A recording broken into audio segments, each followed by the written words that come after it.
Okey, Assalamualaikum. Hari ni saya nak tunjuk saya punya jagung dah. Ada orang nak tengok ke? Ramai lagi kau hadap menunggu. Okey, jadi hari ni kita tengok dah. Ada 5, ada 4, ada 3, ada so jagung. Tengok dah. Okey. Macam depan ni. Oh ni. Macam depan ni kan. 5. 5. Ni so, itu so. Lepas tu gak hak ni pula 2. So 2. Hak ni pula so 2 juga. Hak ni tobek dah ni, tobek tiuk. Tobek rambut dah ni.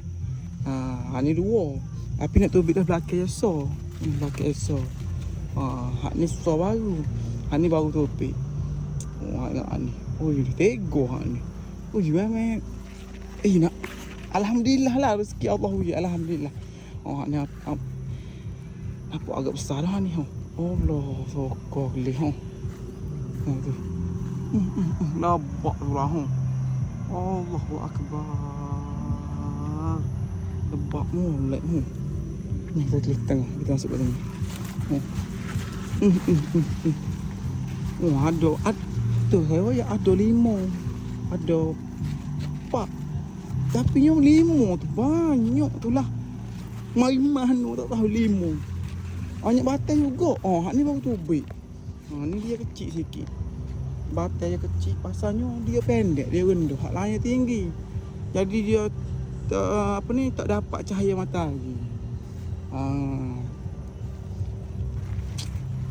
Tengok ni apa ni. Hak ni banyak juga ni. Ni so 2, 3. Oh, depan ni lebak lah. Seorang mari berhenti tanya. Allah Akbar. Oh. Hak ni pun duk kelih ni. Allah. Lebak tu lah. Mudah lah saya jaga ni. Saya jaga ni mudah je. Saya hanya konsisten baju AB sahaja. Saya konsisten baju AB. Dalam 3 hari 4 hari sekali saya akan sirah dengan baju AB lah. Lepas tu macam tanah ni saya menggunakan tanah tebing dah. Ni saya order tanah 1 lori menggunakan tanah tebing. Hak dalam kotak ni semua menggunakan tanah tebing belaka tu. Dalam kotak. Tanah tebing belaka. Dan saya capur lah. Hak ni lebih pun ni. Nak robek dah dia. Sikit lagi dalam 2 minggu gitu lah. Boleh kutip dah. Tak lama dah. Sikit lagi boleh kejagung lah. Ni pun ada dah ni. Ada dah set-set perai. Mari lalu kan. Ada dah ya. Hak nak jagung ni. 2 hari lepas pun ada pula mari kata nak jagung. Tapi kak saya royak dalam 2 minggu lagi. 2 orang hak nak jagung ni. Jadi kalau kita nanti buah molek boleh kutip, kita tengok berapa dan kita bagi lah dengan perai tu separuh.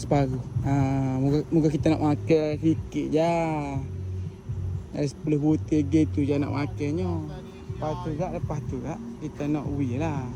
Kita nak tolak kotak perai. Gitulah. Dah kan? Tu je lah kan? Kebun saya. Kakong. Ni bayar. Ni rock melon. Hak tu pria. Dia hak di kayu mu. Kaca botol. Hak ni tak sempat nak buat lagi. Baru set tepak tak tahan lagi dia. Lepas tu je lah. Hak tu tak masuk lagi tu. Lepas tu macam hak ni. Hak ni berasa tak sedap kelih. Saya nak buat balik. Lepas tu saya nak tanam. Kalau boleh rasanya nak tanam warna hijau tu. Hijau jadi molek. Hijau alhamdulillah jadi molek hijau. Tapi kat gon ni Allah, serabut kau ibu. Ibu banyak atau. Hak ni kosong ni. Hak ni kosong. Saya tak tanam lagi dia. Rasanya saya tunggu ni. Bahaya dalam rong tu. Rasanya banyak tu. Nak ambil, nak letak sini. Sikit. Tu je lah. Lepas tu 2 ni. Dua ni kali saya buka, kali mata hari ni panas molek. Akan layu. Apa lalu? Buat tu saya tutup. Ada geng, tu je lah.